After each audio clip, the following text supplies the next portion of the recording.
Hello, আসসালামু আলাইকুম everyone. সবাই কেমন আছেন? আশা করি সবাই অনেক ভালো আছেন। আলহামদুলিল্লাহ, আপনাদের দোয়ায় আমি অনেক ভালো আছি। আজকে হচ্ছে পাবদা মাছের ঝোল রান্না করব। আমি কীভাবে রান্না করি সেটাই আপনাদের সাথে শেয়ার করলাম।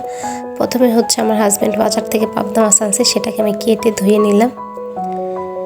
তারপর হচ্ছে একটা প্যানের মধ্যে তেল দিয়ে দিলাম। তেলটা গরম হলে দেন হচ্ছে পেঁয়াজ কাঁচামরিচ কুচি দিয়ে দিলাম। তারপর হচ্ছে কিছুক্ষণ সময় লাগিয়ে ভেজে নিলাম। তারপর 1 চা চামচ হলুদ গুঁড়ো, 1 চা চামচ মরিচ গুঁড়ো, আর হচ্ছে স্বাদ মতো লবণ, আদা রসুন বাটা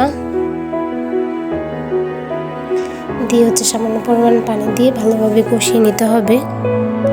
এখন হচ্ছে ভালোভাবে কষিয়ে নিয়েছি। এখন হচ্ছে ধুয়ে রেখেছিলাম যে মাছটা, সেটা দিয়ে দিচ্ছি। দিয়ে হচ্ছে দেন ভালোভাবে কষিয়ে নেব। কষিয়ে নেওয়ার পর হচ্ছে পানি দিয়ে দিব। পানি দিয়ে হচ্ছে আমি ঢেকে দিব।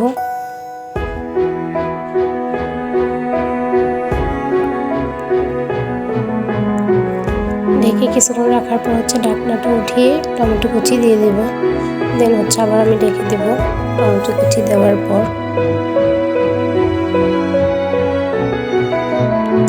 তারপর কিছু সময় রাখার পর হচ্ছে ঢাকনাটা উঠিয়ে ধনিয়া পাতা কুচি করে রেখেছিলাম সেটা দিয়ে দিচ্ছি। দিয়ে হচ্ছে কিছুক্ষণ রাখার পর আমি নামিয়ে নেব। এখন হচ্ছে নামিয়ে নিয়েছি। আমার পাবদা মাছের ঝোল রান্না রেডি। আশা করি দেখতে ভালো হয়েছে, খেতেও ভালো হবে। আসসালামু আলাইকুম।